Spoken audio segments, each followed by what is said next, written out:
Okay, so we talked about the Second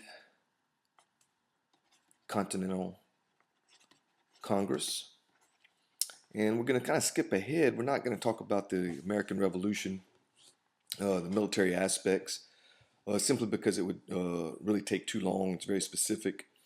Um, but we're going to talk today a little bit about the Articles of Confederation and the Constitution.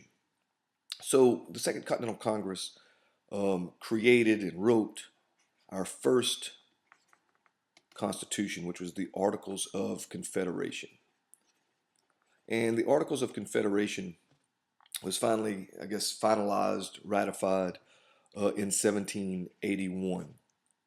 And anytime you talk about a confederation, basically you're talking about a government in which the central authority or the central government or the federal government does not really have that much power. So in a confederation, maybe one way you can look at it is this, that you have the central government, but then in this case, the state governments are much more powerful.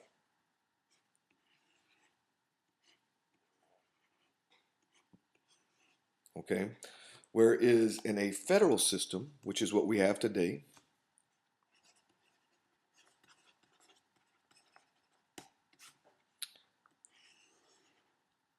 the federal government is more powerful than the state governments. The state government is more powerful than, say, in Louisiana, the parish governments. Okay.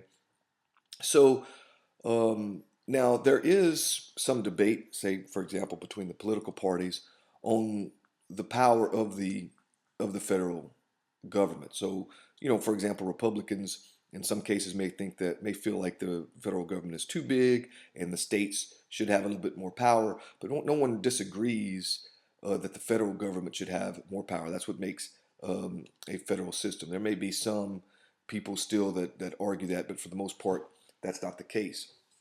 Now, with the Articles of Confederation, um, overall, it did some good. It did some things, did some good things, but there were problems. It didn't quite work as well as they were hoping. So in 1787, delegates were called from the different states to meet in Philadelphia in order to make some revisions to the Articles of Confederation. But in the summer of 1787, it quickly was apparent that they would have to really create and write a new constitution. And this new constitution is what we're going to be talking about. I'm going to start talking about it in this lecture and probably next week finish it off. And when one of the things that you need to understand about the founding fathers is that they loved history. Why? Because history is great. History is awesome. Okay? But also, obviously, you can learn a lot from history. And they studied a lot of Greek and Roman history. And of course, they were influenced by um, philosophers such as Plato and Aristotle. And in a work by Plato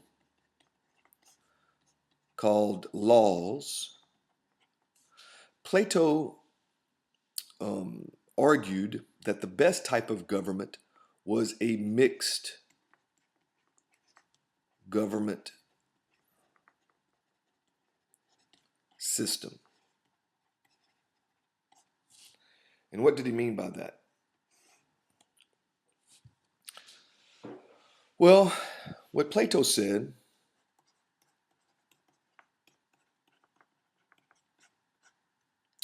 was that there were three types of governments.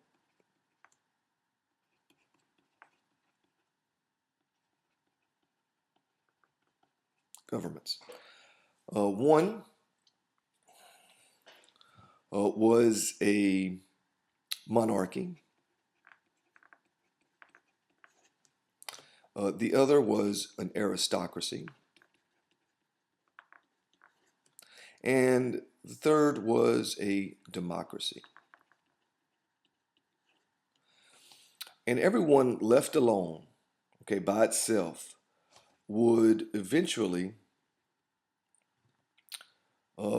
turn into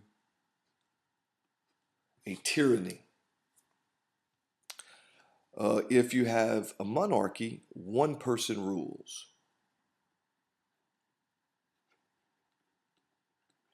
And this may work for a little while, but eventually, um, maybe it's not this king, maybe it's not the next king, maybe it's not even the next queen, but eventually down the line, you're going to get some idiot, all right, that is going, in the case of the American Revolution, they felt George III was an idiot.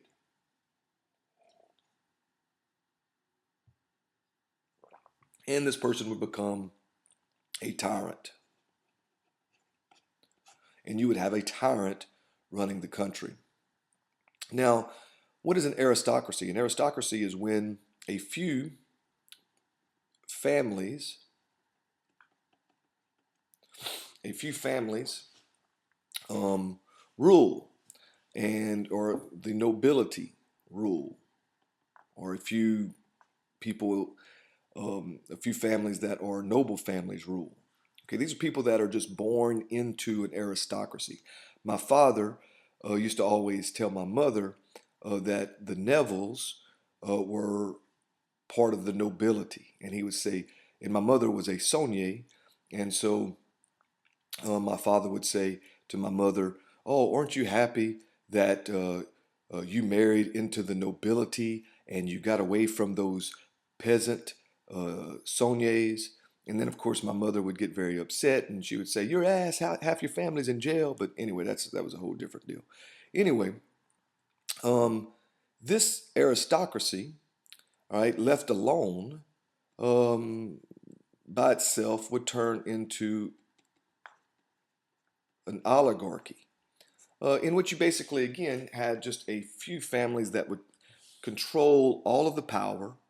They would often maybe start fighting amongst themselves. It would not be an efficient form of government, and it would also turn into a tyranny in which just a few people hold the power. Now, of course, there are some advantages to these, and that's something that Plato said, is that, these different forms of government have advantages, but left alone, they would turn into some type of tyranny. A monarchy, for example, or for example, a dictatorship, the advantage that it has is that it is very efficient. So if you have a benevolent monarch, for example, someone that is really trying to do what's right for his nation, then he or she can say, look, this is what's going to happen, and it happens. Okay, so for example, when in 2005, when the Hurricane Rita and Katrina hit Louisiana, it would have, in a weird way, probably have behooved the people of Louisiana, had there been just for a short while a dictatorship, because he'd have said, yes, let's get this FEMA money here, let's do this, let's build stronger levees, let's blah blah blah. So it does have some advantages. The same thing in an oligarchy. These aristocratic families, these are people that grow up and they have all of the advantages. And as such, they're able to get the best education. They're able to travel around the world. They're able to learn new things and new ideas and then apply it, hopefully, to make the nation better. Okay, so there are some kind of advantages to this. Now, it's easy to understand how a monarch, an aristocracy, can turn into a tyranny, but what about democracy? And this is very important to understand because A democracy, or democracy is a word that we throw around all of the time. Okay, we actually go to wars, all right, to help spread democracy at times. Okay, yeah, but people don't really think about what it means and what type of democracy you want to create, and maybe some of the negative aspects of democracy. And what are they? Well, first of all, what is democracy? Democracy is majority rules. So if you vote on something and 51% over 49% vote for it, then whatever the 51% voted for gets it. Now, how can this be a bad thing? Well, what Plato said, and people have been saying ever since, is what about this 49%? Okay, do they have a voice? All right, should they have a say-so in what's going on? Well, according to Plato and according to other ones, yes, because democracy, a pure democracy, which by the way we do not have in the United States for this reason that I'm about to say, is can be dangerous because a majority can be just as tyrannical as one person or a few families. This is what we call a majority tyranny. Majority tyranny. All right, or you hear it sometimes, the tyranny of the majority, which is basically that a majority can be just as tyrannical as an aristocracy or just a few families or a dictatorship, and will eventually oppress the minority. And when we say minority here, we don't necessarily mean a minority like in terms of ethnicity or anything, although it could mean that. All we have to do is look at the South before the Civil War, and then after Reconstruction. After Reconstruction, the majority in the South imposed Jim Crow laws or just segregation, and took the civil liberties away from African Americans. That's a good example of majority tyranny. Okay, so what Plato said was that the best form of government was one that you mixed, all right, when you combined all three. And this is called mixed government theory and will probably be an identification on your next test. And so if you combined all these three, then you could kind of get the best of all three without the weaknesses. And that's pretty much what our founding fathers did in or at the Constitutional Convention. And we see it still today. For example, the executive branch or the presidency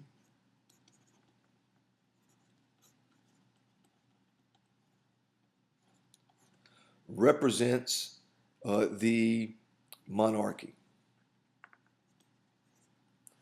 The Senate represents the aristocracy. And the House of Representatives